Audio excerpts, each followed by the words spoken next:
ओमज्ञानतिमिरन्धस्य ज्ञानाञ्जनाशलाकया चक्षुरुन्मीलितं येन तस्मै श्रीगुरवे नमः। मूकं करोति वाचालं पङ्गुं लङ्घयते गिरिं यत्कृपातमहं वन्दे श्रीगुरुं दीनतारिणं परमानन्दमाधवं श्रीचैतन्य ईश्वरम्। ॐ नमो भगवते वासुदेवाय। ॐ नमो भगवते वासुदेवाय। ॐ नमो भगवते वासुदेवाय। नारायणं नमस्कृत्य नरं चैव नरोत्तमं देवीं सरस्वतीं व्यासं ततो जयमुदीरयेत्। नष्टप्रायेषु भद्रेषु नित्यं भागवत सेवया भगवती उत्तमश्लोके भक्तिर्भवति नैष्टिकी। कृष्णाय वासुदेवाय देवकी नंदनाय च नंदगोपकुमाराय गोविंदाय नमो नमः। नमः पंकजनाभाय नमः पंकजमालिने नमः पंकजनेत्राय नमस्ते पंकजाङ्घ्रिये। वाञ्छाकल्पतरुभ्यश्च कृपासिन्धुभ्य एव च पतितानां पावनेभ्यो वैष्णवेभ्यो नमो नमः। అనంత కోటి వైష్ణవుందకి జై. గ్రంథరా శ్రీమద్ భాగవతానికి జై. హరే కృష్ణ. 4వ స్కందం గురించి మనం కొంచెం క్షుప్తంగా తెలుసుకుందాం. సామాన్యంగా ప్రతి భాగవతం చదువుతాము, ఆ సమయంలో వాటిని గుర్తుంచుకుంటాము, ఆనందిస్తాం. తర్వాత కొన్నాళ్ళు అయిపోయినాక ఏం చదువుకున్నాము ఆ స్కందంలో అంటే గబుక్కున గుర్తు రాదు. అది మన ప్రాబ్లం కాదు. కలియుగంలోని మందాహ సుమందమతయో మందభాగ్య, ఇన్ని గొప్ప లక్షణాలను కలియుగంలో ఆ యుగానికి చెందిన వాళ్ళం కాబట్టి మనం మర్చిపోవడం చాలా స్వాభావికం. కానీ మన ఆచార్యులు మనం మర్చిపోకుండా ఏం చేయమన్నారంటే అభ్యాసం చేయమన్నారు.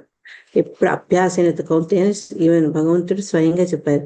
కాబట్టి ఏంటంటే ఒక్కొక్కసారి ఒక్క స్కందం అయిపోగానే ఆ స్కందాన్ని అంతా ఒకసారి పునశ్చరణ చేసుకొని కొన్ని గుర్తుంచుకుంటే మనకు ప్రతి చాప్టర్ గుర్తుండక్కర్లేదు. 4వ స్కందము అనగానే ఏం తెలుసుకున్నాము, అక్కడ ఏ వ్యక్తుల గురించి ప్రస్తావన వచ్చిందని తెలుసుకుంటే చాలు. 4వ ఈ స్కందంలో మొట్టమొదటి మనకు స్వయంభూమను శతరూపాల యొక్క సంతానం గురించి వస్తుంది, వాళ్ళ వంశం గురించి. ఆయనకు 3 కూతుర్లు 2 కుమారులు ఉంటారనమాట. ముగ్గురు కుమార్తెలు ఎవరంటే దేవహూతి, ఆకుతి అండ్ ప్రసూతి. దేవహూతి కరదామముని వివాహం చేసుకుంటే ఆకుతి ప్రజాపతి రుచిని చేసుకుంటుంది. ప్రసూతి దక్ష ప్రజాపతిని వివాహం చేసుకుంటుంది. వాళ్ళ వివరాలన్నీ కూడా ఈ మనకు 3వ స్కందంలో 4వ స్కందంలో వాటి గురించి చర్చించడం జరిగింది. ఇక కుమారుల విషయానికి వస్తే ఉత్తానపాదుడికి 2 పత్నులు సురుచి, సునీతి. వాళ్ళ గురించి వివరాలంతా మనం ఈ 4వ స్కందంలో చాలా చక్కగా తెలుసుకున్నాం. ప్రియవ్రత యొక్క సంతానము, వాళ్ళ రాజ్యము, పాలన అవంతా మనకు 5వ స్కందము 1వ అధ్యాయం నుంచి 15 అధ్యాయాల దాకా దాని గురించి చర్చించబడింది. ఇది మొత్తం ఈ 4వ స్కందాన్ని 4 భాగాలుగా అంటే ABCDగా చేసి చెప్తే పార్ట్ ఏలో ఏమొస్తుందంటే మను యొక్క కుమార్తెలు, తర్వాత దక్ష యజ్ఞం గురించి ప్రస్తావన వస్తుంది అనమాట. 4వ స్కందంలో 1 నుంచి 7 అధ్యాయాలలో ఈ మొత్తం విషయాన్ని చర్చించడం జరిగింది. దాన్ని ఇంకొంచెం విభజన చేస్తే మను యొక్క కుమార్తెల యొక్క సంతానం గురించి చెప్పడము, తర్వాత దక్ష ప్రజాపతి కుమార్తె అయినటువంటి సతీదేవి, ఆమె 16వ కుమార్తె దక్ష ప్రజాపతికి, ఆమె గురించి శివుని యొక్క ప్రస్తావన 4వ స్కందంలో 2వ అధ్యాయం నుంచి 7 అధ్యాయాల దాకా చక్కగా వివరించబడింది. అంతకంటే నేను ఇంకా ఎక్కువ వెళ్ళట్లేదు. వెళ్ళాలి, టైం అవుతుందేమో అని చూస్తున్నా, లేదంటే షార్ట్ చెప్తా. ఈ కుమార్తె దగ్గరికి వస్తే అకుతి మనం అనుకున్నట్టు రుచిని చేసుకుంటారు. వాళ్ళకి యజ్ఞ అండ్ దక్షిణ అనే సంతానం కలుగుతుంది. దేవహూతి కర్రామలకు 9 మంది అమ్మాయిలు, 1 పుత్రుడు కపిల దేవ్ భగవంతుని యొక్క అంశ, వాళ్ళు జన్మిస్తారు. ప్రసూతి దక్షకు 16 మంది కుమార్తెలు ఉంటారు.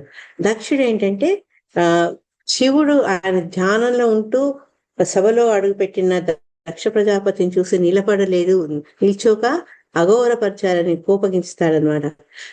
ఆ పరంపరలో ఏ, నంది దక్షుడు వీళ్ళు పరస్పరం శపించుకోవడము, ఇవన్నీ అయిపోవడము. తర్వాత ఆ సమయంలో శివుడు ఎటువంటి స్పందన లేకుండా నిశ్శబ్దంగా శాంతంగా ప్రదర్శన నుంచి వెళ్ళిపోవడం జరుగుతుంది. కానీ దక్షుడికి మనసులో అవమానం ఇంకా నిప్పురాజేస్తుంది అనమాట. అతను ఒక పెద్ద యజ్ఞాన్ని తలపెడతాడు. ఆ యజ్ఞానికి శివుడిని సతిని ఆహ్వానించారు. కానీ సతి ఏంటంటే తండ్రి గారి తలపెట్టిన యజ్ఞంలో వెళ్ళాలి, భాగం తీసుకోవాలన్న కుతూహలాన్ని వ్యక్తపరుస్తుంది. శివుడు వలదని వారిస్తారు. అయినా కూడా వర్తమాట వినక సతి యజ్ఞశాలకు వెళ్తుందనమాట. అది వెళ్ళిపోతుంది, నా మాట వినకుండా వెళ్ళిపోతుందని ఆగ్రహించలే శివుడు. ఆమె వెంబడి రక్షగా తన అనుచరులను పంపిస్తాడనమాట. అక్కడ సతికి తగినటువంటి ఆదరణ లభించదు, ఆమెను ఎవరు ఆహ్వానించదు, అంతా నిరాదరణ లభిస్తుంది అనమాట. దాంతో ఆమె బాధపడి, తనకంటే తన భర్తకు జరిగిన అవమానానికి బాధపడి ఆ అవమానానికి భరించలేక తను ఆ యోగ శక్తి వల్ల అగ్నిని ప్రజ్వలింపజేసి తన దేహాన్ని వదిలేస్తుంది అనమాట. ఆ సమయంలో సతీ ఏంబడి ఉన్న శివుని అనుచరులు మొత్తం ఆ దక్షిణ యజ్ఞస్థలిని మొత్తం నశింపజేస్తారనమాట. ఎప్పుడైతే శివునికి ఈ సతీ యొక్క మరణం తెలుస్తుందో అప్పుడు వీరభద్రుని మిగతా వాళ్ళను ఆగ్రహంతో పంపిస్తారనమాట. వాళ్ళు మొత్తం యజ్ఞశాలను ధ్వంసం చేసి అక్కడ ఉన్న యాజ్ఞికులు బ్రాహ్మణులందరినీ హింసిస్తారు. అప్పుడు వీళ్ళందరి వాళ్ళకి తెలుసు ఈ పొరపాటుని మళ్ళా సరిదిద్దుకోవాలంటే కేవలం పరమశివుని శాంతించేయాలి అని. అప్పుడు బ్రహ్మ ఈ వీరభద్రుడు దక్షిణ యొక్క శిరస్సు కూడా ఖండిస్తాడు. బ్రహ్మ వెళ్ళి అతని అన్వయించి శాంతవాక్యాలతోటి అతని సంతోషపరిచి మళ్ళా వచ్చి ఆ యజ్ఞాన్ని పునరుద్ధరించమని, పునర్జీవితుడిగా ఈ దక్షిణ చేయమని ప్రార్థిస్తాడనమాట. అప్పుడు శివుడు వెళ్ళి ఆ మొత్తం ఆ వాతావరణం అంతా సరిదిద్దారు. ఆ సమయంలో విష్ణు వచ్చి చెప్తారనమాట. శివుని యొక్క గొప్పతనాన్ని అక్కడ అందరికీ చెప్తారు. తర్వాత దక్షునికి ఇటువంటి పొరపాటు మళ్ళీ ఎప్పుడు చేయకూడదని సూచనిస్తారనమాట. ఎప్పుడైతే ఈ రెండవసారి తనకు జీవం లభిస్తుందో అప్పుడు దక్షిణలో ఉన్న అహంభావం నశించి తన తపస్సుని మళ్ళా కొనసాగిస్తారు. తర్వాత శివుని యొక్క క్షమాపణ పెడతాడు. ఎవరైతే సతీదేవి దేహాన్ని వదిలిస్తుందో ఆవిడ పార్వతిగా మళ్ళా జనించి పర్వతరాజుకు శివుని మళ్ళా పరిణామాడుతుంది. అది 4వ స్కందంలో 6-7 చాప్టర్స్ లో వర్ణించబడింది. ఇక పార్ట్ బికి వస్తే దాంట్లో అధర్మ గురించి మీకు ఆ రోజు రసరాణి మాతాజీ ఆ సందర్భంలో చెప్పారు. ఈ అధర్మ గురించి ఎందుకు తెలుసుకోవాలి అంటే, భక్తిలో మనం ముందుకు వెళ్ళాలి అంటే మనము ఎవరిని అనుసరించాలి, ఎవరిని అనుసరించకూడదు. అందుకని ఆ అధర్మ గురించి కూడా ప్రస్తావన వస్తుందన్నమాట. అధర్మ ప్రస్తావన వస్తూ ఎంబడే ఆ విషయం మాట్లాడినాక అతను మళ్ళా అతి భక్తుడైనటువంటి ధ్రువ మహారాజు గురించి మాట్లాడేందుకు ఉత్సాహం చూస్తారనమాట ఋషికదేవ మహర్షి. ఈ అధర్మ యొక్క వంశాన్ని గురించి చర్చించడం జరుగుతుంది 8వ అధ్యాయంలో. తర్వాత అతను బ్రహ్మపుత్రుడే. వాళ్ళకి ఎవరెవరు ఉన్నారు, వాళ్ళ వంశంలో వాళ్ళు ఏ రకంగా అయితే మన భక్తి సాధనలో మనకు అవరోధంగా అవుతారో ఆ విషయాలు చర్చించడం జరుగుతుంది అనమాట. ఇంకా నెక్స్ట్ ఏంటంటే 8వ అధ్యాయంలోనే 6 నుంచి మిగతా చాప్టర్స్ అంతా ధ్రువుడు గురించి మాట్లాడుతుంది. ధ్రువుడు ఉత్తానపాదుని యొక్క సంతానము. ధ్రువుడు మనం ఇంతకుముందు చెప్పుకున్నట్టు ఉత్తానపాదునికి 2 భార్యలు, సురుచి అండ్ సునీతి. సునీతి సంతానం ధ్రువుడు, సురుచి సంతానం ఉత్తముడు. కానీ సురుచి అంటే అతనికి రాజుకు ఎక్కువ ప్రేమాభిమానాలు ఉండేది. అదే రకంగా ఆమె సంతానాన్ని కూడా ఎక్కువ ఆదరించేవాడు. ఒకసారి ధ్రువుడు తండ్రి ఒడిలో కూర్చునే ప్రయత్నం చేసినప్పుడు సౌతి తల్లి చాలా పరుషంగా మాట్లాడి, నీకు నా గర్భంలో జన్మించేతేనే ఈ అవకాశం వస్తుంది, లేకపోతే నీవు మీ తండ్రి ఒడిలోకి వెళ్ళలేవు అని చెప్తుంది అనమాట. అప్పుడు రాకుమారుడు కదా, చాలా అవమానపడి పోయి తల్లికి చెప్తాడు.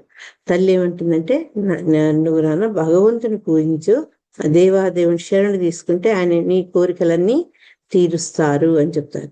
ఇప్పుడు తండ్రి కంటే తాతల కంటే ఉన్నతమైన స్థానం పొందాలి అన్న పట్టుదలతో మారుతి తల్లి తన రకంగా మాటలతో బాధ పెట్టిన అవమానంతో తల్లి ఇచ్చినటువంటి ప్రోత్సాహంతో అతను అడవుల వైపు వెళ్తాడనమాట. ఎందుకంటే తల్లి చెప్తుంది, భగవంతుని అడవుల్లో దర్శిస్తారని విన్నాను నేను, నువ్వు అక్కడికి వెళ్ళమని. ఆ మార్గ పదంలో నారదుల వారు కలుస్తారు. నారదుల వారు ఉన్నతన్ని అధైర్యపరుస్తారు, పరీక్షిస్తారు. ఎప్పుడైతే ధ్రువుని యొక్క చిత్తం స్థిరంగా భగవంతుడి మీదనే ఉంటుంది, అప్పుడు అతను ప్రోత్సహించి భగవంతుడి గురించి వివరించి ఏ రకంగా భగవంతుడికి ప్రార్థన సమర్పించాలో చెప్తాడనమాట. అదే రకంగా గురువు యొక్క బోధన వల్ల ధ్రువుడు కఠినమైనటువంటి తపస్సు చేసి భగవంతుని యొక్క దర్శనాన్ని పొందుతాడు. అతని వల్ల ఆశీర్వచనాన్ని పొందుతాడు అనమాట. పొందినాక ఎప్పుడైతే భగవద్ దర్శనం అవుతుందో, అరే నేను భౌతికపరమైనటువంటి కోరికలతో నేను ఈ రకంగా నా జీవితాన్ని వృధా చేసుకొని చాలా బాధపడిపోతాడు అనమాట. కానీ భగవంతుడు ఏమంటే, కొన్నాళ్ళు రాజ్యపాలన చేసి తర్వాత నువ్వు నా దగ్గరికి వస్తావు. అతని కోసం ప్రత్యేకంగా తన ప్రదేశంలో ఒక స్థలాన్ని ఇస్తాడు. ధ్రువ ఏంటది ధ్రువ మండల. తర్వాత ఇంటికి వచ్చేసినాక ఇప్పటికే అక్కడ ఉత్తానపాదంలో తర్వాత అందరిలో కూడా తర్వాత పశ్చాత్తాపం ఉత్తానపాదంలో విపరీతంగా ఉంటుంది. ఎందుకంటే నారదుల వారు వచ్చే వృత్తాంతం అంతా ఇక్కడ రాజుకి చెప్తారనమాట. ఎప్పుడైతే రాజు ధ్రువుడు వస్తున్నాడని తెలుస్తుందో, ఇప్పుడు అందరు కలిసి అతన్ని ఆహ్వానించి రాజు అతను గద్దె నుంచి దిగి ధ్రువుని రాజు చేస్తాడనమాట. ఆ కాలక్రమంలో ఒకసారి ధ్రువుని యొక్క తమ్ముడైనటువంటి ఉత్తమను యక్షులు చంపుతారు. అది తెలియంగానే అతను చాలా కోపం వచ్చి ధ్రువుడు సైన్యంతో కలిసి భీకరమైన పోరాటం చేసి అనేక మంది యక్షుల్ని చంపుతారనమాట. అప్పుడు స్వయంభువ మనువు వచ్చి అతను ఈ రకంగా అకారణంగా అమాయకులను చంపకూడదు అని చెప్పి అతన్ని నచ్చచెప్పి యుద్ధం ఆపిస్తారనమాట. ధ్రువుడు 36,000 సంవత్సరాలు రాజ్యపాలన చేసి భగవంతుని ఎప్పుడు తలుస్తూ యజ్ఞాలు తర్వాత తపస్సులు చేసుకుంటూ ఆఖరికి భగవద్ధామానికి చేరుతాడనమాట. అదే దేహంతో భగవంతుని ధామానికి చేరుకుంటాడు. అది ధ్రువుని యొక్క విశిష్టత 4వ అధ్యాయం స్కందంలో 12వ అధ్యాయంలో చెప్పడం జరుగుతుంది. పార్ట్ సిలో ధ్రువుని యొక్క వంశజులైనటువంటి అంగ, వేణ, పృథు మహారాజు గురించి చాలా వివరంగా చర్చించడం జరుగుతుంది. 13 అధ్యాయం నుంచి 23 అధ్యాయాల దాకా ఈ ముగ్గురు వ్యక్తులు. ముగ్గురు ఎవరు? అంగ, వేణ, పృథు మహారాజు. అంగ, వేణ వాళ్ళు ధ్రువుని యొక్క వంశజులు. వాళ్ళు 13, 14 చాప్టర్లో వాళ్ళ గురించి చర్చిస్తారు. అంగకు సంతానం ఉండదు అనమాట. ఈ సంతానం లేనందువల్ల అతను చేసినటువంటి యజ్ఞ ఫలితాలను దేవతలు అంగీకరించారు. ఇప్పుడు అతను సంతానం కోసం యజ్ఞాన్ని నిర్వర్తిస్తాడు. కానీ ఏ యజ్ఞాల కోసం, ఏ సంతానం కోసం అతను అంత పూజిస్తాడో, ఆ పుట్టిన కుమారుడు ఏంటంటే తల్లి యొక్క కుటుంబ లక్షణాల వల్ల అతను క్రూరమైన స్వభావం కలవాడు అనమాట. ఇవి కుమారుడిని సరిదిద్దలేక విసిగిపోయి రాజ్యపాలన నుంచి తప్పుకుంటాడు అనమాట. తర్వాత మరి రాజు లేని రాజ్యంలో అరాచకం పెరుగుతుంది కాబట్టి పండితులు అందరూ కలిసి, మంత్రులందరూ కలిసి ఈ వీణాను రాజానికి రాజు చేస్తారు. కానీ అతని యొక్క దుష్ప్రవర్తన చూసి వాళ్ళే వాళ్ళ తపోబలంతో అతన్ని సంహరిస్తారనమాట. సంహరించి మరి రాజ్యం లేకుంటే ఎంత అరాచకం అవుతుందో తెలుసు కాబట్టి వాళ్ళు అతని యొక్క తొడలను మర్దించి తొడల నుంచి ఇద్దరు వ్యక్తులు వస్తారు. మొట్టమొదట బాహుగా వస్తాడు, అంటే అతను నిశీత రాజు, క్రూరత్వం. తర్వాత ఈ ఋషులు ఎప్పుడైతే అతని యొక్క భుజాలను మర్దిస్తారో అప్పుడు అందు నుంచి పృథువు, అర్చి వాళ్ళు సాక్షాత్తు భగవంతుని యొక్క అంశాలు అన్నమాట. ఆ రకంగా వాళ్ళు ఈ భూమి మీదకి భూమిలో ఉదయిస్తారనమాట. తర్వాత ఈ పృథు మహారాజు సమయంలో ముందు వేణ ఒక ఆగడాల వల్ల భూమి తనలో ఖనిజాలని అన్నిటిని దాచేసుకుంటుంది అనమాట. సో ఎక్కడ చూసినా ఆ దుర్భిక్ష నెలకొన్నప్పుడు అందరు ప్రజలు ప్రజల తండ్రి రాజుయే కాబట్టి పృథును ఆశ్రయిస్తారనమాట. పృథు అప్పుడు ఈ భూమిని వెంబడించినప్పుడు ఆమె భయపడి ఆ ఒక గో రూపం దాల్చి ఆమె నుంచి వచ్చే క్షీరం వల్ల రకరకాల లబ్ధిని అందరూ పొందుతారనమాట.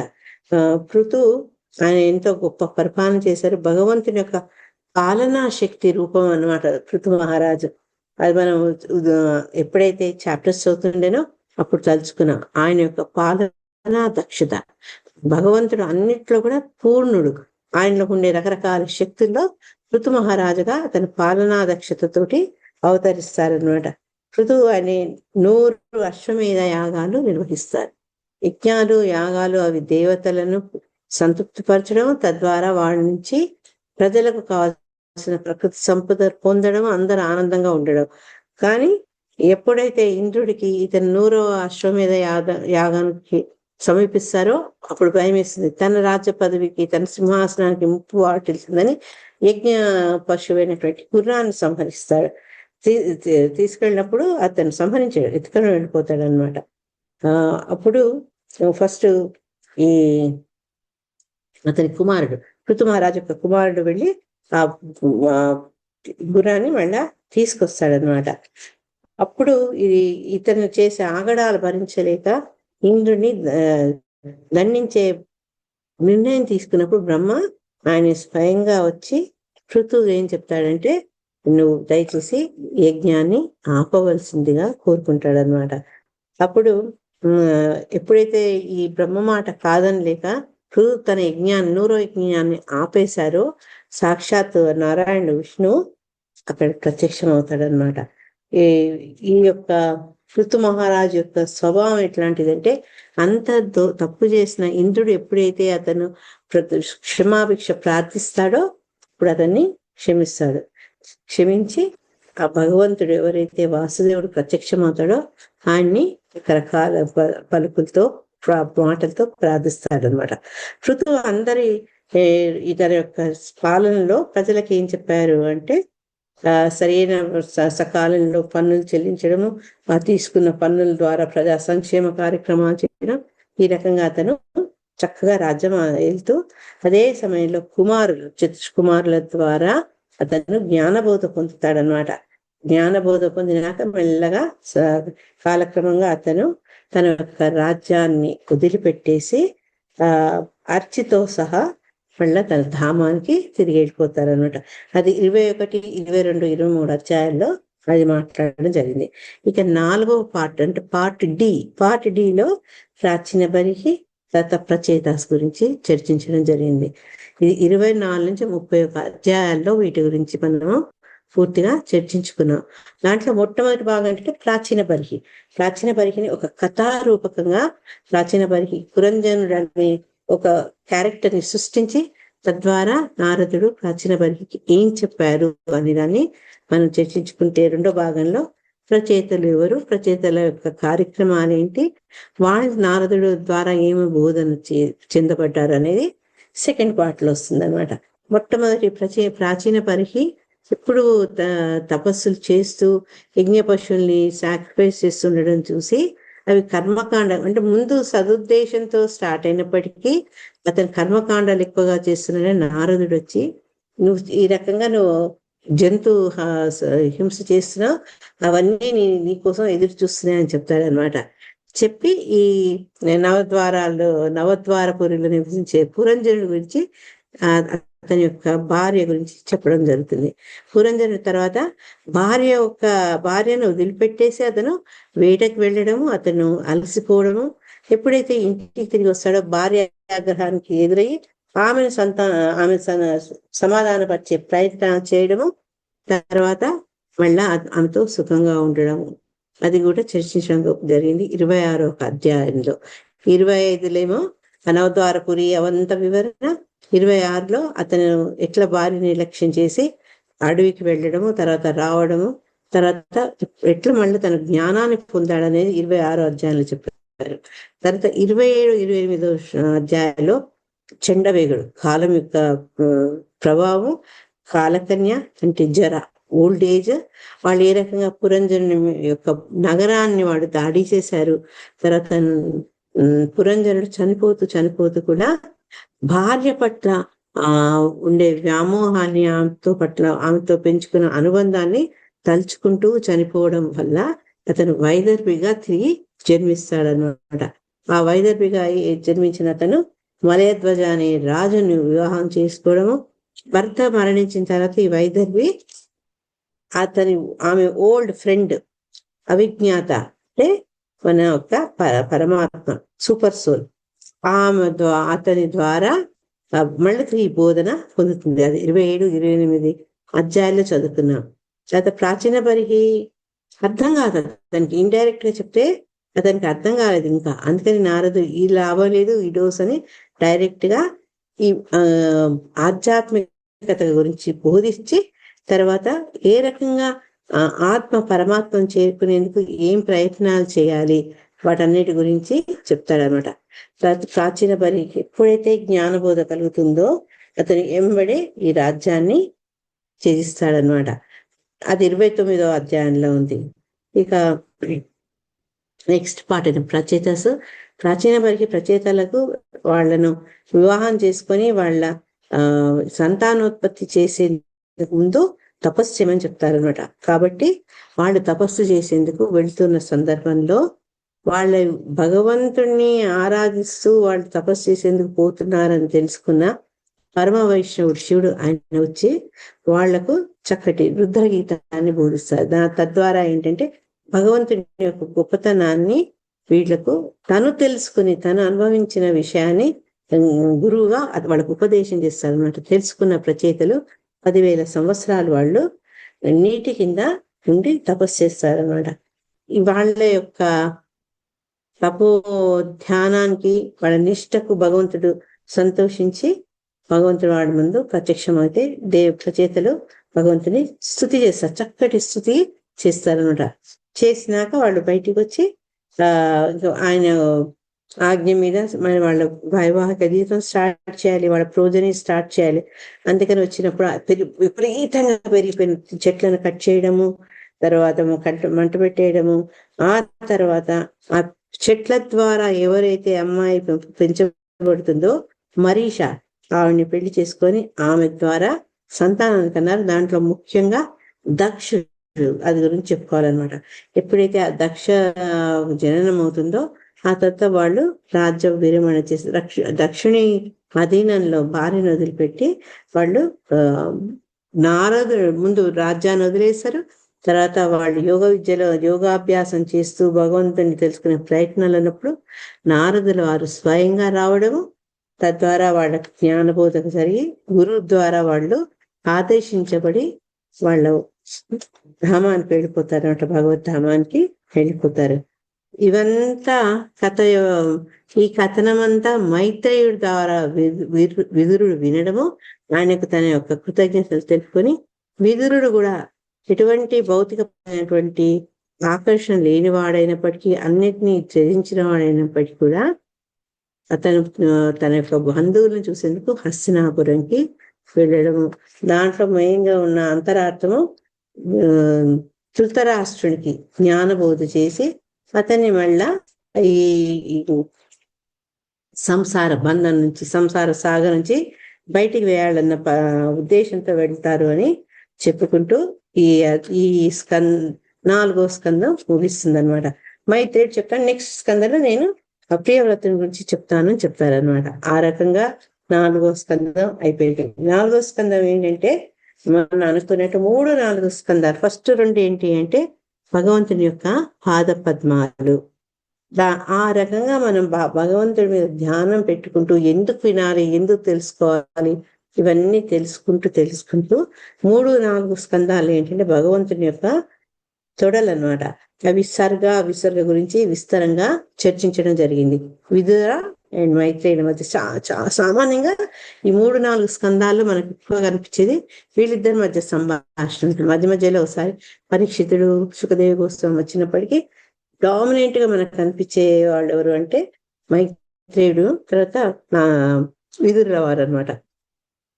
3వ స్కందంలో ఏంటి అంటే ఆ మనం బ్రహ్మపుత్రులు, క్రియేషను, తర్వాత సాంఖ్య యోగ అవన్నీ తెలుసుకున్నాం కదా. ఈ 4వ స్కందంలో ఏంటంటే మూడవ స్కందంలో ఇంకా ముఖ్యమైన ఇంకోటి ఏంటంటే వైకుంఠ లోకాల వరాహదేవుని ఆవిర్భావం అవన్నీ కూడా చర్చించడం జరిగింది. ఇప్పుడు 4వ స్కందంలోకి వస్తే 4వ స్కందం ఏంటంటే చాలా భక్తిపరంగా చూస్తే చాలా ఫర్టైల్, చాలా ఫలవంతమైనది అనమాట. దీంట్లో మనకు ఎంతో గొప్ప గొప్ప వ్యక్తుల గురించి చర్చ జరుగుతుంది అనమాట. శివుడు, తర్వాత ధ్రువుడి తల్లి అయిన సునీతి క్యారెక్టరు, నారదుడు, అంగ, పృథు మహారాజు, ప్రత్యేదాస్, వీళ్ళందరూ కూడా ఎవరికి వాళ్ళు కూడా చక్కటి ఉదాహరణగా మనకు నిలబడ్డారనమాట. భక్తిలో వాళ్ళ యొక్క ఎవరికి వాళ్ళే ప్రమాణంగా నిలబడతారనమాట.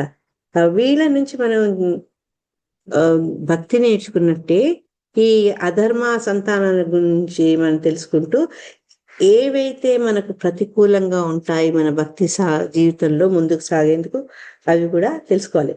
ఈ అధర్మ సంతానమే కాక దక్షుడి యొక్క ప్రవర్తన, తర్వాత సురుచి చిన్న బాలుణ్ణి తన కటువైన వాక్యాలతో, పరుష వాక్యాలతో కష్టపెడుతుంది. తర్వాత వేణ, ఇంద్రుడు అంత దేవాలోకానికి అధిపతైనా అతను కూడా కేవలం ఆ రాజ్య పదవి పోతుందేమో అన్న ఆ భయానికి ఒక బ్రాహ్మణ వేషంలో వచ్చి అశ్వాన్ని దొంగతనం చేసుకొని వెళ్ళిపోతాడు.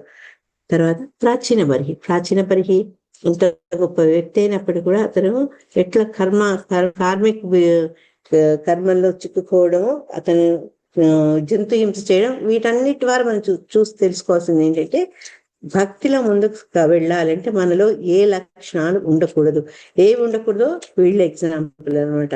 ఎలా ఉండాలో చెప్పేది ధ్రువుడు, మిగతా వాళ్ళంతా అనమాట, పృథు మహారాజు. సో 2 కూడా మనకు సమానంగా ఈ 4వ స్కందంలో చర్చించబడుతుంది. ముఖ్యంగా ఏంటంటే ఈ భగవంతుడు మధ్యలో మనకు ఆయన భక్తుల యొక్క విశిష్టతను తెలపడము, తర్వాత భక్తి యొక్క ఇంపార్టెన్స్ వాళ్ళ ద్వారా చెప్పడము, తర్వాత ఈ శుద్ధ భక్తుల యొక్క ప్రార్థనలు ఎలా ఉంటాయి మనకి ఎలా తెలిసింది? ధ్రువుడి ద్వారా తెలిసింది, పృథు మహారాజు ద్వారా తెలిసింది, ప్రత్యేక 10,000 సంవత్సరాల తపస్సు ద్వారా తెలిసింది. అన్నిటికంటే ముందు శివుడు ఆయన ఏ రకంగా భగవంతుని శ్లాఘించాడు ఆ రుద్రగీతం ద్వారా, ఇవన్నీ మనం తెలుసుకునే అవకాశం మనకి దొరికిందనమాట. అంటే మనకి ఏంటంటే శ్లాఘించడం అంటే ఏంటి? పొగడడం.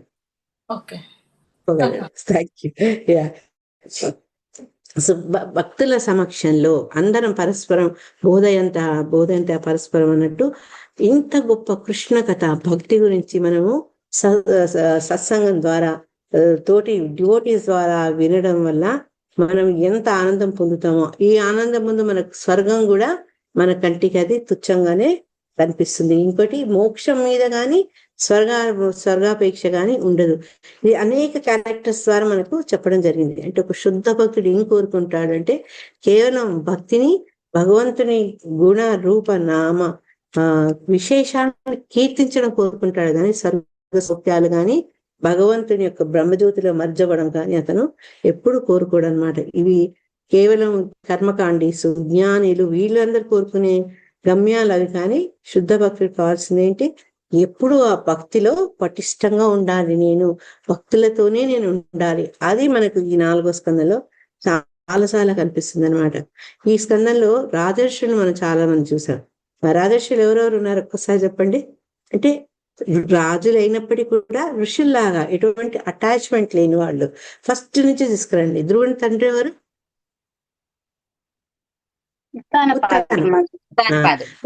ఉత్తానపాదుడు. ధ్రువుడు అంతే. రాజ్యపాలన చేసినప్పటికీ భగవంతుని ఆదేశంతో అతనికి మహత్వాకాంక్ష లేదు.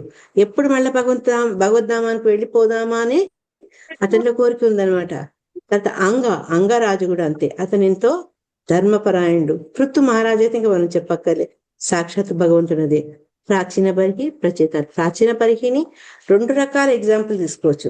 ఒకటి శుద్ధ భక్తుడిగా తీసుకోవచ్చు, ఒకటి ఏంటి కర్మకాండ చేసే పనులు చేయడం వల్ల డోస్ మించితే ఏ రకంగా అది అపశృతి చెందుతుందో మనం ప్రాచీన పరిచయ ద్వారా తెలుసుకోవద్దు. ప్రచేతాస్ పితృవాక్య పరిపాలన చే ధర్మవర్తనులు, శుద్ధ భక్తులు, ఇన్ని రకాలన్నమాట.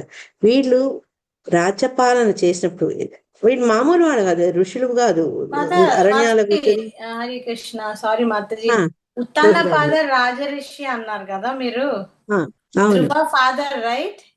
ఎస్. కానీ మరి ఆయనకి ఆ ఫీలింగ్ మరి ఒళ్ళో కూర్చుని పెట్టుకున్నప్పుడు మరి వాళ్ళ వైఫ్ అలా అన్నప్పుడు హీ డెంట్ స్పీక్ ఎనీథింగ్ కదా మాతాజీ. అంటే ఎక్కడో ఒక బలహీన క్షణంలో అట్లా ప్రవర్తించిండు. కానీ ఉత్తనపాదుడి గురించి మనకు చర్చ వచ్చినప్పుడు అది స్వయంగా మన కొడుకు చక్కటి రాజపాలన చేస్తూ దక్షుడిగా పేరు తెచ్చుకున్నాడు. ఎప్పుడైతే తన వల్ల తప్పు జరిగిందో మళ్ళా ఆ తప్పు దిద్దుకునే ప్రయత్నం కూడా చేశాడు కదా, అందుకని అతను రాజర్షి అన్నాడు. అందుకని ఈ క్యారెక్టర్స్ లోకి వచ్చాడు అతను. ఓకే,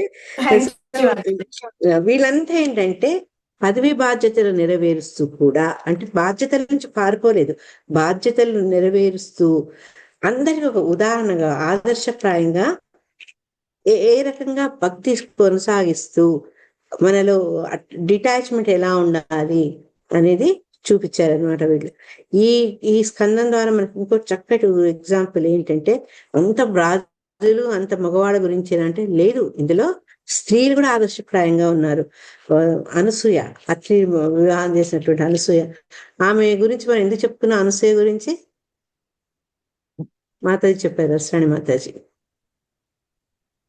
దేవతల్ని పతివ్రత మాతాజీ. ఇంకా ఇంకా ఆమె సంతానం, సంతానం ఆభరణాలు ఇస్తుంది. అవన్నీ కాదు, ఆవిడ సంతానం ఎవరు? మాతాజీ ఆత్రి మహర్షి తపస్సు చేస్తే బ్రహ్మ విష్ణు శివుడు ముగ్గురు కలిసి వస్తారు కదా, అంటే ప్రే చేసింది మా ముగ్గురు, మేము ముగ్గురం వస్తామనేసి వాళ్ళు అంటారు కదా మాతాజీ ప్రత్యక్షంగా. అవును, నువ్వు చెప్పినవన్నీ కరెక్ట్, కానీ విశిష్టంగా ఇవి చెప్పుకుంటారు అనమాట. దత్తాత్రేయుడు తల్లిగా, తర్వాత దూర్వాసుడు శివ రుద్రుని యొక్క అంశగా, ఇక బ్రహ్మపుత్రుడు ఎవరు వచ్చారు? సోముడు. ఈ రకంగా వీళ్ళకు అంటే త్రిమూర్తులకే తల్లి అయిన విశిష్ట జ్ఞానం అదనమాట వ్యక్తి ఆవిడ.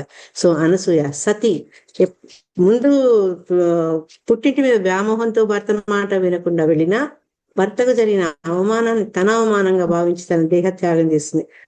అటు ఆమె యొక్క ఎగ్జాంపుల్ ఇక్కడ.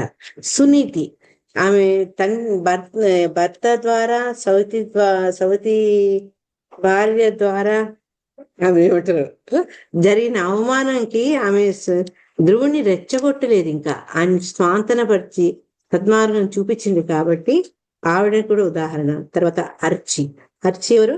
పృథు మహారాజు పత్ని. తర్వాత ఆమె సాక్షాత్తు లక్ష్మీదేవి అంశ వ్యక్తురాలు.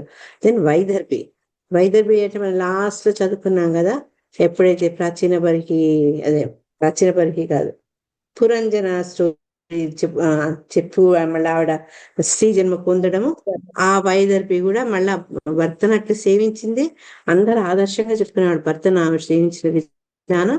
ఆఖరికి భగవంతుడితోనే జ్ఞానబోధ పొందించి, పరమాత్మ ద్వారా జ్ఞానబోధ పొందించి ఆవిడ ఒక మంచి ఉదాహరణగా మనకు మిగిలింది అన్నమాట. వీళ్ళందరి యొక్క ప్రవర్తన మనకేంటి అంటే, వాళ్ళు భర్తని ఎలా సర్వ్ చేశారు, గురువుని ఎలా సర్వ్ చేశారు, ఏ రకంగా మార్గదర్శకం అయ్యారు, ఇవన్నీ మనకు చక్కటి ఉదాహరణలు అనమాట. 4th canto వచ్చే వ్యక్తులు. 4వ స్కందం అనగానే ఒకసారి మనం కూర్చొని తలుచుకోవాలి, ఎవరెవరు క్యారెక్టర్స్ అన్ని మన ముందు రీల్ లాగా కదలాలన్నమాట. మనకు ఈ ప్రయత్నమే ఈరోజు ఇట్లా చెప్పడం వీటిని. తర్వాత దేహము ఏ రకంగా అంటే మనలో ఉన్నటువంటి ఆత్మ ఏ రకంగా ప్రయాణం చేస్తుంది అనేది కూడా ఈ పురంజన వృత్తాంతం ద్వారా చెప్పారు. చాలా అద్భుతంగా పురంజన కథనం ద్వారా మనకు చెప్తారనమాట. అంటే మనం భౌతికత్వం ఉన్నటువంటి భౌతికత్వానికి ప్రభావితమైనటువంటి కండిషన్స్ అని అంటాం కదా, అక్కడి నుంచి శుద్ధాత్మక ఎలా ప్రయాణం చేసింది అనేది ఈ ప్రాచీన కథనం ద్వారా మనము తెలుసుకోవచ్చు అనమాట, ఈ పురంజుని కథ రూపంలో. తర్వాత మనకి ఈ మొత్తం ఈ స్కందంలో వివిధ వివిధ ఘట్టాల ద్వారా మనము ఏం తెలుసుకున్నాము అంటే పాజిటివ్ లక్షణాలు, గొప్ప లక్షణాలు ఏంటి, తర్వాత వాళ్ళలో ఉండే బలహీనతలు ఏంటి, వాటిని మనం తెలుసుకోవడం ఎందుకంటే మనలో ఆ బలహీనతలు రాకుండా ఆ బలహీనతల్ని జయించి భక్తిలో ముందుకు పోవాలంటే మన ఏ లక్షణాలు ఉండాలి. అవి చాలా చక్కగా చెప్పారు గౌరంగ దర్శన ప్రభు. ఇంకా చాలా ఉన్నాయి, కానీ ఒక్కొక్క లక్షణానికి ఒక్కొక్క క్యారెక్టర్ గురించి చెప్పారనమాట. మొట్టమొదటి ఏం చెప్పారు అంటే మనిషిలో గర్వము, కోపం ఉన్నది దక్షుడు. ఇప్పుడు నేను లక్షణం చెప్తా, క్యారెక్టర్ చెప్పే ట్రై చేయండి. సహనశీలత, టాలరెన్స్. శివుడు Mataji, lord Shiva. Perfect perfect. తర్వాత మాట వినకపోవడం. Dakshayani Mataji. Very good very good. తర్వాత బాధ్యతాయుతమైనటువంటి ప్రవర్తన, రెస్పాన్సిబిలిటీ తీసుకోవడం. నేను దక్షయజ్ఞం క్రమంలోనే వస్తున్నా. యా, బ్రహ్మదేవుడు Mataji. Perfect. Ravishesha Mataji, very good. ఇందులో ఏముందో అని చెప్తున్నారు, మరి బుక్ తీసున్నా నాకు తెలియదు ఏముందో. నో లేదు మాతాజీ, యాక్చువల్లీ నేను 5th క్యాంటో స్టార్ట్ చేసేటప్పుడు ఏం చదివాను మొత్తం రివైజ్ చేశా Mataji. Very good very good. అందరికి మీరు ఆదర్శం. కొద్దిగా గుర్తొస్తున్నాయేమో. Very nice. దురుసుగా మాట్లాడటం, ఎవరిని చూసి నేర్చుకున్నా. ఇప్పుడు రవిశేష మాతాజీ గారు ఇంకోటి చెప్పండి. దురుసుగా మాట్లాడటం అంటే యువతలోడికి బాధ కలిగించేటట్టు మాట్లాడటం. Yes, perfect. తర్వాత పేషెన్స్. అండ్ పేషెన్స్ అంటే ఏమంటారు తెలుగులో? సహనము, ఓర్పు. యా, ఆమెకి ఎవరు ఉదాహరణ? సునీతి. తర్వాత దృఢ నిశ్చయం, దృఢ సంకల్పం. Very good. తర్వాత ప్రభావితం చేసే వ్యక్తిత్వం కలవాడు. Perfect perfect. బాధపడటం, చేసిన తప్పు తెలుసుకొని చింతించడం. కరెక్ట్. వాళ్ళ నానే గాని వాళ్ళ నాన్న పేరు ఉత్తానపాదుడు. ఓకే, ఉత్తానపాదుడు. తర్వాత అసూయ.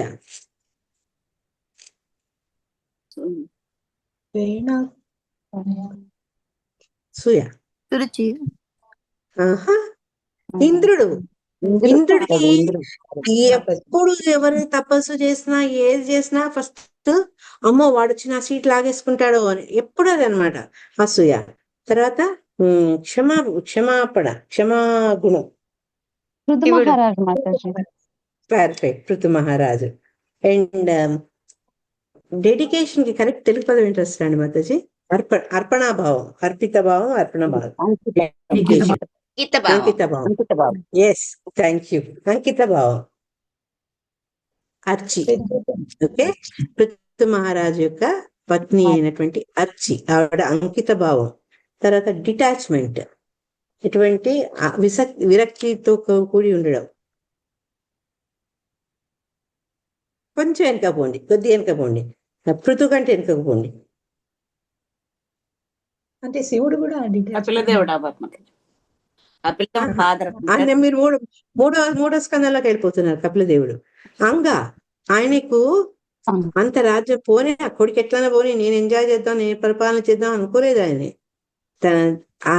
ప్రజలు పడుతున్న బాధ చూసి తన సరైన సంతానం ఇవ్వలేదే నేను అని, ఈ రాజ్యం ఎందుకు, నాకు అర్హత లేదని చెప్పి ఆయన దానికి తోలనాడి వెళ్ళిపోతారు అనమాట. ఆయన ఇక అటాచ్మెంట్ అంటే అంగమహారాజు కాదు, అంగమహారాజుకి లేదు, విరక్తి ఉంది ఆయనకు, అందుకే వదిలేసేసారు. అటాచ్మెంట్ దగ్గరకు వచ్చేస్తారు లాస్ట్ లో. పురంజనుడు. ప్రాచీన బర్హి. కరెక్ట్ పద్మజ మాతాజీ, ప్రాచీన బర్హి. లాస్ట్ ఏంటంటే సహకారం అందించిన వాళ్ళు ఎవరు? చక్కటి సహకారం. రచయితలు. నారదుడు ముందే నేర్చుకున్నాం కదా. నారదుడు ఆయన ఏంటి, మనలో ఉన్న ఆసక్తిని ఆయన ఇన్స్పైర్ చేశారు. మనకు ఉదాహరణగా మనల్ని ప్రోత్సహించారు. రచయితలు ఏంటంటే చక్కటి కోఆపరేషన్, సహకరించారు. తండ్రి కోరినట్టుగానే ఈ ప్రజోత్పత్తికి ముందు పోయి 10,000 సంవత్సరాలు తపస్సు చేశారు. తర్వాత తద్వారా భగవంతుడు మెప్పించారు. అందుకని మనం 29th చాప్టర్లోను 29లో 30లో అని చెప్పాం కదా, భగవంతుడు ప్రత్యక్షమైనప్పుడు ఫస్ట్ ఆయన చెప్పిన పాయింట్ ఏంటంటే, మీరు తండ్రి ఆజ్ఞను శిరసా వహించి మీరు చేశారు అంటే ఆ విధేయత, తండ్రికి ఇచ్చిన సహకారంకి ఇక్కడ మనకు ఉదాహరణ ఎవరంటే రచయితలు అనమాట. ఈ రకంగా ఇన్ని క్యారెక్టర్స్ మనం గుర్తుంచుకుంటే వాళ్ళలో అనేక లక్షణాలు ఉండొచ్చు, కానీ ఈ లక్షణం వాళ్ళలో మనం ఎక్కువగా చూడొచ్చు అనమాట. దీంట్లో మళ్ళీ మనో ఒక సంతానమైనటువంటి కుమార్తెల లీనేజ్ గురించి మాట్లాడుతూ ఈ మైత్రేయుడు ఏం చెప్తారంటే, ఈ స్వయంభూ మను యొక్క వంశస్థుల గురించి, మనుకు 3 కుమార్తెలు ఉన్నారని అది మనం ఇంతకుముందు కూడా చెప్పుకున్నాను. దేవహుతి, ప్రసూతి, అకుతి, ఈ 3 గురించి అంత వివరాలు నేర్చుకున్నాము. తర్వాత ఈ సతీదేవి ఏ రకంగా తన త్యాగం చేసింది అది కూడా తెలుసుకున్నాను. ఇక్కడ శివుడు, దక్షుడు సతి గురించి చర్చించారనమాట. సతి ఏ రకంగా ఆమె దేహాన్ని త్యజించింది మైత్రేయుల వారు చెప్తూ దక్షుని యొక్క ఈ మొత్తము ఈ ప్రస్తావన అంతా మనకు దాని నుంచి మనం తెలుసుకోవాల్సింది ఎంతో ఉంది అని ఇన్స్ట్రక్టివ్ ఎపిసోడ్ అన్నారు. అంటే ఎంత ప్రబోధనాత్మకంగా ఉంటుంది అన్నమాట ఈ దక్షయజ్ఞం ఒక మొత్తం. దాంట్లో ఏంటి, మనిషిలో అహంభావము, ఈర్ష్య, తర్వాత అదుపులేని ఆగ్రహం, ఈ 3 దక్షుడిలో ఉన్నప్పుడు ఇతను అంత గొప్ప దక్ష ప్రజాపతి అయినప్పటికీ కూడా ఈ దోషాల వల్ల ఏంటంటే అంత గొప్ప వ్యక్తి అయినటువంటి శివుని పట్ల చాలా అమర్యాదపూర్వకంగా ప్రవర్తిస్తాడనమాట. ప్రవర్తిస్తూ అతను ఆ రకంగా ప్రవర్తించిన తనలో ఉన్న సహనాన్ని కోల్పోకుండా అతని ఈ పరిస్థితులు అతను రెచ్చగొడుతుంటే, మామూలు వాళ్ళు ఎవరికైనా చాలా కోపం వచ్చేది ఆ కారణంగా నన్ను అంటున్నారని, కానీ శివుడి యొక్క సహనశీలతను మనకి ఇక్కడ తెలుసుకుంటామట ఈ చాప్టర్ లో. అంతేకాక ఇక నెక్స్ట్ సతీ ఏంటంటే, సతీ భర్త మాట వినకుండా వెళ్ళడము, చక్కటి సలహా ఇచ్చారు. ఎందుకంటే పిలవని చోటికి పోకూడదు, నీ గౌరవం, నీ పుట్టిలైనా నీకు తగినటువంటి విలువ ఉండదు అని. వినిపించుకోలేదు ఆవిడ. వినిపించుకోకుండా వెళ్ళడము ఆమె మరణానికి దారి తీసిందనమాట. ఎప్పుడైతే ఈ యజ్ఞంలో ఇటువంటి దోషాలు అయ్యాయో, ఆ దక్షుని యొక్క బిహేవియర్ కోపగించి శివుడు వీరభద్రుని పంపడము, వీరభద్రుడు దక్షుణ్ణి సంహరించడం జరుగుతుంది. ఇవన్నీ ఎందుకు కారణమైనవి అంటే అతని నుండి అహంకారము, తర్వాత మనిషిలో ద్వేషం అనేది పెరిగిపోతే ఆలోచన నశించిపోతుంది. అదే తన స్వయాన జన్మించిన కూతురు పట్ల తను ఈ రకంగా ప్రవర్తిస్తున్నా అన్న విషయాన్ని కూడా దక్షుడు తెలుసుకోలేకపోయాడు అనమాట. ఇవి తెలుసుకోక అంత గొప్ప వ్యక్తి అయిన శివుడికి శివుని పట్ల అపరాధం చేశాడు అనమాట. అప్పుడు ఇంకా దక్షిణి వాళ్ళు ఉంటారు కదా, యజ్ఞకర్తలు, ఋత్విక్కులు వెళ్ళి బ్రహ్మని అడగడం, వాళ్ళందరూ కలిసి శివుణ్ణి చేరి అతను శివుడు ఆయన ఎంత గొప్ప వ్యక్తి అంటే, అంతా తన భార్యను కోల్పోయి అటువంటి దురహంకారంతో ప్రవర్తించిన దక్షుని కూడా క్షమించి ఆయన మళ్ళా వచ్చి పరిస్థితులను చక్కదిద్ది దక్షిణి మళ్ళా పునర్జీవితం చేస్తారనమాట. అప్పుడు దక్షిణ జ్ఞానం తెలుసుకొని అతన్ని క్షమాపణ చెప్పుకోవడము, విష్ణువు రావడము, దక్షుడికి చెప్తాడనమాట, ఇప్పుడు ఇక్కడ నుంచి అందరిని గౌరవించడం నువ్వు నేర్చుకోమని చెప్తాడనమాట.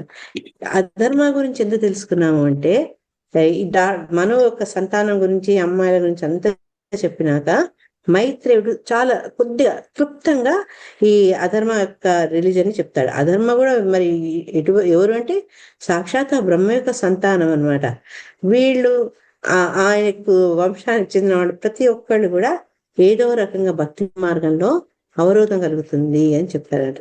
చెప్తూ ఇంకా ఆయనకు ఆ మాట్లాడక మైత్రుడికి పరమ భక్తుడైన ధ్రువుని గురించి చెప్తే గాని తనకు సంతోషం కలగదని ఫీల్ అవుతుంది అనమాట. ఎందుకంటే డైరెక్ట్ గా అతను ధ్రువుడి గురించి చెప్తాడనమాట. ఉత్తానపాదుడు గొప్ప వ్యక్తి అయినప్పటికీ, గొప్ప రాజర్షి అయినప్పటికీ, రెండో భార్య పట్ల ఉండే అట్రాక్షన్ తోటి ఇతను ఎట్లా ఆ చిన్న బాలుడైన ధ్రువుణ్ణి బాధ పెట్టడము, తర్వాత తల్లి సవతి తల్లి కఠినంగా మాట్లాడడము, ఇవన్నీ కూడా తెలుసుకున్నాం అనమాట. ధ్రువుడు ఎప్పుడైతే భగవంతుడి దర్శనం పొందుతాడో అతను చాలా భావావేశం భక్తావేశంతో ఉప్పొంగిపోతాడు. వెంబడే ఏంటంటే, అరే నేను వేటి కోసం భగవంతుని ప్రార్థించాని, నేను గాజు ముక్కల కోసం వెతుకుతుంటే ఏకంగా నాకు వజ్రమే లభించిందని ఫీల్ అవుతాడు అనమాట. అది ఏంటంటే భక్తి మన మనసులో ఉండే మలినాలను ఏ రకంగా అది శుభ్రపరుస్తుంది దానికి ఒక చక్కటి ఉదాహరణ అనమాట. ఉత్తానపాదుడు మెల్లగా కొన్నాళ్ళకు ఆయన పదవి విరమణ చేస్తాడు. తర్వాత ధ్రువుడు రాజ్యం వేస్తాడు. అవన్నీ మనం తెలుసుకున్నాం. ఈవెన్ ధ్రువుడు అంత గొప్ప భక్తుడైనప్పటికీ, అంత గొప్ప రాజైనప్పటికీ, ఎప్పుడైతే తన సోదరుడు యక్షుల చేతిలో చనిపోయాడు తెలిస్తే ఇప్పుడు ఆయన ఆగ్రహిస్తాడనమాట. అంటే ఇదేంటి అంటే మనలో ఉండే ఎమోషన్స్, మనలో ఉండే భావాలు మనము కంట్రోల్ చేసుకోకపోతే ఎటువంటి వాళ్ళైనా ప్రవర్తించని విధంగా ప్రవర్తించే అవకాశం ఉంది అనేందుకు ఒక చక్కటి లెసన్ అన్నమాట మనం నేర్చుకోవాల్సింది. అందుకని మనం స్వయంగా వచ్చి అతన్ని హెచ్చరిస్తాడు ధ్రువుణ్ణి, ఈ రకంగా అమాయకులు చంపొద్దు అనేసి. 36,000 సంవత్సరాల పాలన దాకా ధ్రువుడు వెళ్ళిపోతాడు. వెళ్తూ వెళ్తూ కూడా మళ్ళా తల్లి గురించి, అరే మా అమ్మ ఎక్కడుంది అంటే వాళ్ళు చూపిస్తారంట. వాడు కూడా ఇంకొక విమానంలో ఊర్ధ్వలోపాలకు వెళ్ళిపోవడం. కింగ్ అంగా వీణ గురించి అంటే ఇవన్నీ కొంచెం రిపిటేషన్ లాగా అనిపిస్తుంది, బట్ 5 నిమిషాలు పూర్తి చేసేస్తా. ముందు షార్ట్ గా టేబుల్ ఫామ్ లో చెప్పాను.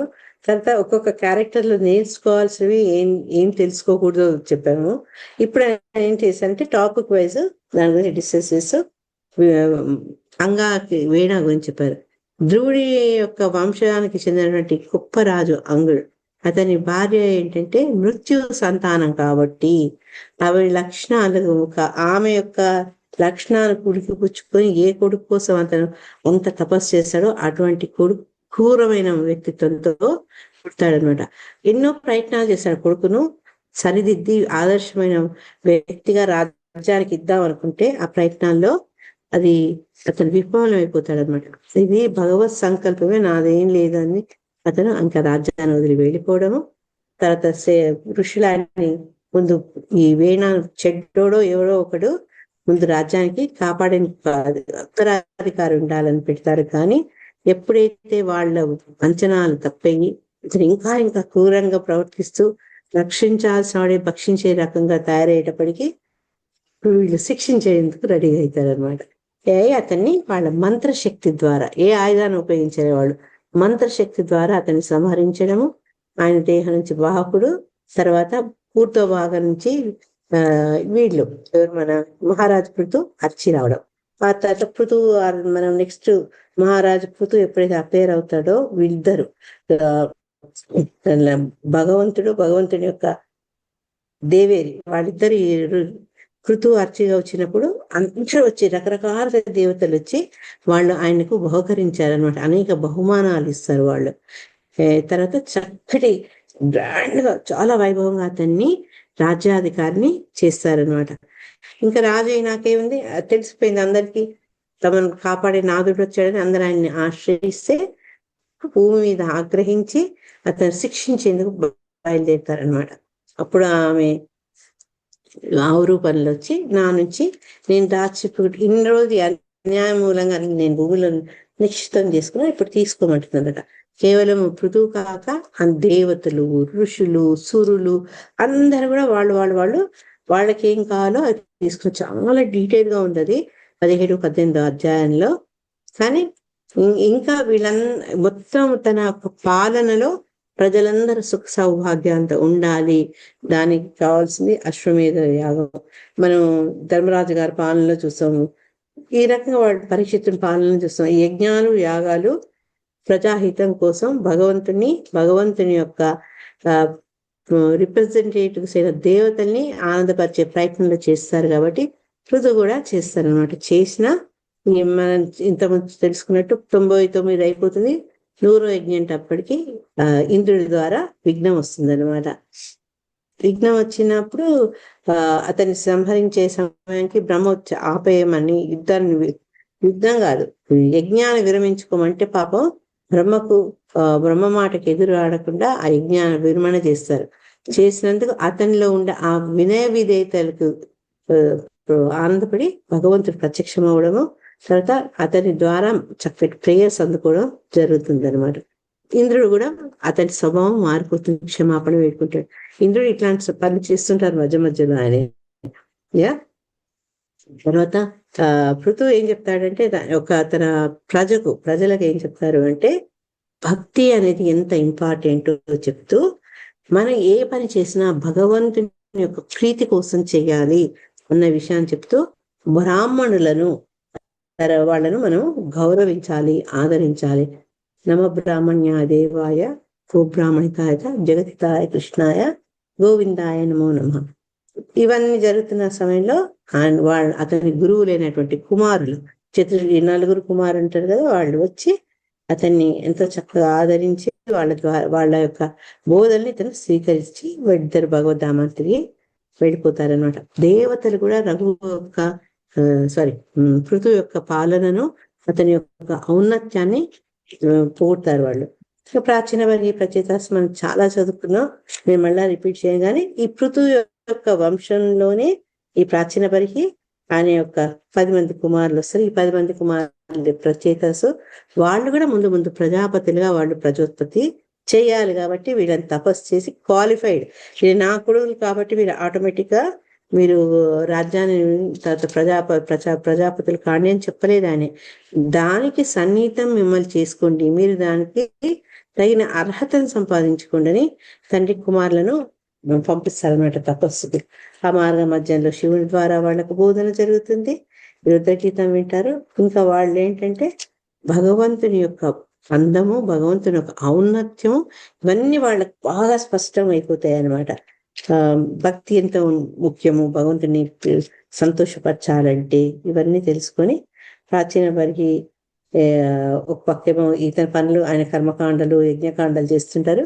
వీటి మాట 10,000 సంవత్సరాలు భగవద్ ధ్యానంలోనే ఉంటారు. అందుకని ఇతను ధ్రువుడు మనవడు ఈ రకమైనటువంటి కర్మకాండాలు చేస్తున్నాడు, తన జీవితాన్ని వృధా చేసుకుంటున్నాడు, ఇతనిలో మార్పు తేవాలని నారదుడు వెళ్ళడము, ఈ పురంజన సూరి చెప్పడము, ఇదంతా జరిగిపోతుంది. ఎప్పుడైతే దాని గురించి తెలుసుకున్నాడో ప్రాచీన బరికిలో పరివర్తన వచ్చేసి ఏ సంతానాన్ని తపస్సులో పంపిస్తాడో వాడి తిరిగి వచ్చేదాకా కూడా తను ఆగడనమాట. ఎంబడి ఆ రాజ్యాన్ని ఆయన వదిలేసేసి వెళ్ళిపోతారు. ఈ నారదుడు ఇదంతా చెప్పినాక మనకు రసరాణి చెప్పింది మీకు గుర్తుండొచ్చు. ఎట్లయితే మనం ఇంట్లో పిల్లల మాటలకు ఆకర్షితులు అవుతామో, ఏ రకంగా అయితే జింక పిల్ల చుట్టూన ప్రకృతి సౌందర్యానికి మైమర్చిపోయి మరణానికి కారణమవుతుంది, తన మరణానికి. ఇవన్నీ ఎన్నో ఉదాహరణల ద్వారా మనకు ఈ భౌతిక ప్రపంచంలో ఉండే అనుబంధాలు, అటాచ్మెంట్స్ తోటి ఉండే బాధలు మనకు చెప్పడం జరిగింది. వీటన్నిటి నుంచి బయటికి రావాలి అంటే కేవలం ఒకటే మార్గము, అది భక్తియుత సేవ. ఈ విషయాన్ని మనకు ఈ 4వ స్కందంలో మొదటి నుంచి చివరి దాకా నొక్కి చెప్పింది అనమాట. సో దీంట్లో ఈ 4వ అంటే క్లుప్తంగా ముగింపు చెప్పాలి అంటే, ఈ 4వ స్కందంలో భగవంతుని యొక్క కీర్తి గురించి, భగవంతుడి గొప్ప గొప్ప అనేక మంది భక్తుల గురించి, తర్వాత ఈ భక్తి సాధన ఎలా జరగాలి, అంతేగాక మనం చేసే భక్తి ఇంకోళ్ళని ఎలా ప్రభావితం చేయాలి. నారదుడు ధ్రువుని ప్రభావితం చేశాడు, శివుడు వచ్చి ప్రచేతలను ప్రభావితం చేశారు. ఈ రకంగా అనేక సంఘటనలు మనం చూస్తాము. అంతేగాక ఏంటి అంటే జాగ్రత్త చెప్పాల్సింది ఏంటంటే, ఒక భక్తి సాధనలో మనం ఏ విషయాల్ని గమనించుకొని మనం జాగ్రత్త పడాలి అనే విషయాన్ని కూడా ఇక్కడ చెప్పారట. ఈ రకంగా 4వ స్కందాన్ని గురించి చక్కటి వ్యాఖ్యానం క్లుప్తంగా మనకు గౌరంగ దర్శన ప్రభు ద్వారా ఇవ్వడం జరిగింది. సో ఆయన ధన్యవాదాలు చెప్పుకుంటూ, మీ అందరి మీరు చక్కగా నేను అడిగిన ప్రశ్నలకు జవాబు చెప్పారు, దానికి కూడా ధన్యవాదాలు చెప్పుకుంటూ నెక్స్ట్ 5వ స్కందంలో అడుగుపెడతాం. హరే నేను కృష్ణ. ఇంకొక 3 లైన్స్ యాడ్ చేస్తాను మాతాజీ, దీనికి ఇంకా ఈజీగా గుర్తు పెట్టుకోవడానికి. ఇది గౌరాంగ దర్శన్ ప్రభు లెక్చర్ లో విన్నాను, ఇంకోటి మదన్ సుందర్ ప్రభు లెక్చర్ లో కూడా విన్నాను నేను. ఈ 4 క్యాంటోని గుర్తుపెట్టుకోవాలి అంటే మనం సింపుల్గా ఏంటంటే భక్తి అనేది మనము రజోగుణంలో చేస్తాము, తమో గుణంలో చేస్తాము, సత్వగుణంలో కూడా చేస్తాము. సో ఆ విధంగా మనకి తమో గుణంలో చేసింది ఎవరు అంటే దక్షుణ్ణి పెట్టుకోవచ్చు అన్నమాట. అంటే భక్తి బట్ తమో గుణంలో ఉంటుంది. సో అది మనకి ఏంటంటే ఇక్కడ ఫస్ట్ నుంచి మనం చూస్తే చక్కగా మనకి 7 చాప్టర్ల వరకు కూడా దాని గురించే వస్తుంది అనమాట. దక్ష సతి ఇదంతా ఇప్పుడు మాతయ్య చెప్పారు కదా మనకి. సో తమో గుణము అంటే మనకి వెంటనే దక్షుడు గుర్తు రావడము, మనకి ఆ 7 చాప్టర్లో అంతా కూడా ఒక రీల్ లాగా తిరిగిపోవాలన్నమాట మనకి. తర్వాత మనకి రజో గుణములో భక్తి అని అంటే ధ్రువ మహారాజు రావాలన్నమాట మనకి. ఎందుకంటే ఆయన తపస్సు చేయడానికి వెళ్ళడము ఇదంతా మనకి తెలిసిందే కదా. సో అది వచ్చేసి ధ్రువ మహారాజ్. అది మనకి 8 నుంచి 12 చాప్టర్ల వరకు కూడా అది జరుగుతుంది అనమాట. నెక్స్ట్ సత్వగుణంలోది అంటే పృథు మహారాజు వస్తుంది అనమాట భక్తి. సో 13 నుంచి 23 వరకు అది ఆల్మోస్ట్ 11 చాప్టర్లు. సో ఫస్ట్ది మనకి 7, తర్వాత 5, ఇది ఒక 11. సో ఆల్మోస్ట్ మనకి ఇంకా 8 చాప్టర్లు మిగిలాయి. అది కర్మకాండ మనకి ప్రాచీన బర్హీది, మళ్ళీ రచయితాస్ కూడా మిక్సింగ్ వస్తుంది. అందుకని మనం పూర్తిగా అది కర్మకాండ అని చెప్పలేము, కానీ కొన్ని చాప్టర్స్ కర్మకాండలో వెళ్ళకూడదు, మనం భక్తి వైపే వెళ్ళాలి అని చెప్పడానికి. అంటే ఈ భక్తి అన్నిట్లో కూడాను మనకి మెయిన్ సత్వగుణంది భక్తి బెస్ట్ అని చెప్పడానికి మనకి ప్రూఫ్గా ఈ పురంజన స్టోరీ ఇదంతా కూడా మనకు వస్తుంది. లాస్ట్ 3 చాప్టర్స్ వచ్చేసి మనకి ప్రచేతాస్ గురించి, అంటే మాతాజిందా చెప్పినట్టు తండ్రి మాటని వింటూ భక్తిలో వెళ్ళాలి అనే దానికి మనకి నిదర్శనంగా దీన్ని తీసుకోవచ్చు అనమాట. సో ఈ విధంగా మనము ఇంకా ఈజీగా 4th క్యాంటోని ఈ విధంగా పెట్టుకోవచ్చు. హరే కృష్ణ. హరే కృష్ణ. ఇన్ని రోజులకు చక్కటి ముగింపు వచ్చేసింది, కంక్లూజన్ దీనికి. హరి బోల్. Thank you Rasarani Mataji. హరే కృష్ణ. హరి బోల్ మాతాజీ, ధన్యవాదాలు. రసరాణి మాతాజీ అది కొంచెం ఇద్దరికి words లో పెట్టరా ధన్యవాదాలు. మాతాజీ? గ్రూప్ లో షేర్ చేయరా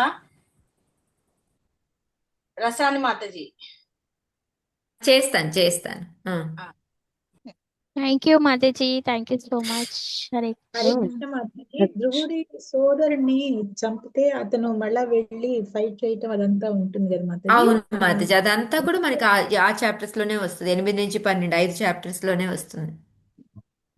అతని పేరేంటి మాతాజీ? తమ్ముడు ఉత్తముడే కదా. పేరు మర్చిపోయాను. ఉత్తానపాదుడికి ఉత్తమ ధ్రువ ఇద్దరు కదా పిల్లలు. ఆయన పేరు మర్చిపోయాను.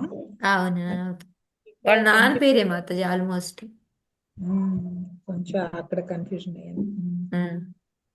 అంటే అలా ఏదో ఒకటి కొంచెం రిలేషన్ గుర్తు పెట్టుకోకపోతే మనకి గుర్తుండవు మాతాజీ. ఎన్ని పేర్లు ఎన్ని నేమ్స్ అని గుర్తుంటాయి మనకి. ఈయన సోదరుడు అని ఇట్లా ఆలోచిస్తాను. అంటే హరే ఇప్పుడు కృష్ణ. రాఘవ రికార్డింగ్ ఆపేయమ్మా. ఇంకా ప్రియవ్రతుడు వచ్చేసి నెక్స్ట్ ఎవరు? ఇక సారీ. ఫిఫ్త్ క్యాంటోలో వచ్చేస్తుంది ఇంకా. ప్రియవ్రతుడు. యా, ఇతను ప్రియవ్రతుడు అంట. ప్రియవతుడు ఉత్తానపాదుడు ఇద్దరు ఓన్ బ్రదర్స్, స్వయంభూమను సుకుమారులు. ఇంకా ఆయన గురించి అదే చెప్తాడు మైత్రేయుడు. ఈవెన్ ప్రియవ్రతుడు కూడా నారదుని యొక్క బోధనల వల్ల ఆయన ఏ రకంగా రాజ్యాన్ని పరిపాలించింది, ఆయన చేసిన పనులు అవన్నీ 5th క్యాంటోలో డిస్కస్ చేద్దామని మైత్రేయుడు చెప్తాడు. మైత్రేయుడు పరీక్షిత్తుకు శుకదేవ గోస్వామి చెప్తారు. ఆ విషయాన్ని మైత్రేయుడు నారదుడు కాదు విదురుడు చెప్తాడు. ఇన్ని క్యారెక్టర్స్ పేర్లు మనం కన్ఫ్యూజ్ అవుతుంటాం. అదే హరే కృష్ణ. యాక్చువల్ గా మాతాజీ మొన్న గౌరాంగ్ దర్శన్ ప్రభుది ఇది బృహత్ భాగవతామృత స్టార్ట్ చేశారు ఆయన క్లాస్. పెద్దవాళ్ళు ఉన్నారు, పిల్లలు మాతాజీ ఎంత ఇంట్రెస్ట్గా ఉన్నారో పిల్లలు. అయితే ఆయన ఒక క్వశ్చన్ అడిగారు, నారదుల వారు ఎవరెవరికి బోధన చేస్తున్నారు, ఎంతమందిని ఇది చేశారు అంటే అసలు ఆ పిల్లలు ఎక్కడెక్కడ నేమ్స్ చెప్తా ఉన్నారు మాతాజీ. సో ఇప్పుడు మన వాళ్ళకందరికి క్విజ్ చెప్పండి, టకా నేమ్స్ ఎవరెవరికి నారదుల వారు బోధన చేస్తున్నారు.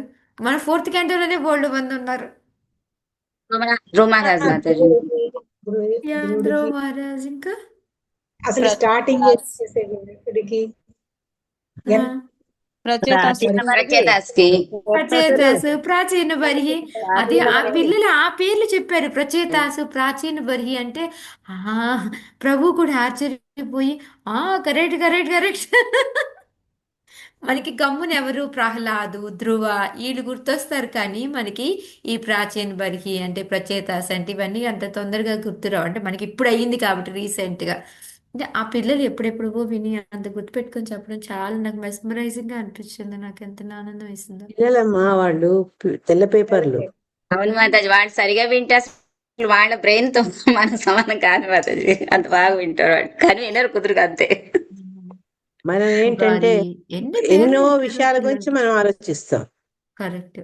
అనుపమ ఇవన్నీ మాతాజీ వాళ్ళ వినాలంటే ఇంట్లో మైండ్ ఫ్రెష్ గా Anyways, ఉంటుంది, ఫ్రీగా అనుపమ ఉంటుంది. మాతాజీ వాళ్ళ ఇంటి రామాయణం జరిగితే ఆ పిల్లలే టకటకటక చెప్పేవాళ్ళు మాతాజీ, తెల్లారి బిజీలో క్వశ్చన్స్. ప్రభు అయితే నవ్వేవాళ్ళు, అసలు విన్నట్టే ఉండేవాళ్ళు కదా, మీరు భలే చదువుతున్నారు ఆన్సర్లని. హరే కృష్ణ.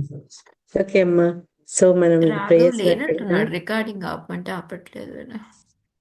హరే కృష్ణ మాతాజీ. అయితే 13 నుంచి 31 వరకు కర్మకాండ అంటారా, వెళ్ళాలి భక్తిలోకి వెళ్ళకూడదు అని? 24 నుంచి మాతాజీ, 24 నుంచి 31. ఈయన 13 నుంచి 23 వరకు మాతాజీ సత్వగుణంలో. ఒకటేమో ఒకటి వచ్చేసి మాతాజీ ఇందాక చెప్పారు కదా మీకు, పిల్లలందరి గురించి చెప్పారు చూడండి. స్వయంభూమని ఒక పిల్లలు, వాళ్ళ వంశము అదంతా కూడా వస్తుంది మాతాజీ. ఈ 2 నుంచి 7 చాప్టర్ల వరకు కూడా మనకి తమో గుణము, భక్తి అనేది, దక్ష, ఈ 5 చాప్టర్లు వస్తాయి. ఓకే, 6, 2 నుంచి 7 అంటే 6 చాప్టర్లు వస్తాయి మీకు. మళ్ళీ 8 నుంచి 12 వరకు మీకు రజోగుణము, ధ్రువ మహారాజు వస్తుంది 5 చాప్టర్లు. 5 కూడా, అది కూడా 6. 8 నుంచి 12. నెక్స్ట్ వచ్చేసి 5, నెక్స్ట్ 13 నుంచి 23 చాప్టర్ల వరకు కూడా పృథు మహారాజు వస్తుంది మనకి. సత్వగుణం. 24 నుంచి మనకి ఏంటంటే ఒక ఆల్మోస్ట్ 28 దాకా ఏమో మనకి పురంజనది వస్తుంది, 29 దాకా. 30, 31 ప్రచేతాస్తు వస్తాయి మనకి. సో మనకి కర్మకాండాది మనం చెప్పుకోవచ్చు అన్నమాట. కాకపోతే మధ్యలో మనకి ఏంటంటే 24వ చాప్టర్ వచ్చేసి ప్రచేతాస్కి శివుడితో వస్తుంది కదా మాతాజీ. సో అందుకని ఏంటంటే ఎగ్జాక్ట్ గా మనం అన్ని కలిపి ఒకే కేటగిరీ కింద పెట్టలేము మనం వాటిని. బట్ ఏంటంటే ఊరికే గుర్తు పెట్టుకోవడానికి ప్రచేతాస్తి, ప్రాచీన బర్హి అని పెట్టుకుంటే సరిపోతుంది మీరు. సో మీకు క్యారెక్టర్స్ అన్ని ఒక ముందు మాతాజీ ఇందాక అన్నట్టు ఒక రీల్ గా తిరగాలన్నారు చూడండి, అలా తిరిగిపోతాయి. ఎందుకంటే ఈ రజో తమో గుణం ఈ గుర్తు పెట్టుకోవడం పెద్ద కష్టం కాదు కదా మనకి. కానీ బాగుంది గుర్తు పెట్టుకుందుకు. గౌరంగ దర్శన్ హరే కృష్ణ అమ్మా. రికార్డింగ్ ఆపొచ్చా మాతాజీ? ఎప్పుడో పిలుస్తుండే నువ్వు వినట్లేదు. సారీ మాతాజీ. నో ప్రాబ్లం, ఆపేసి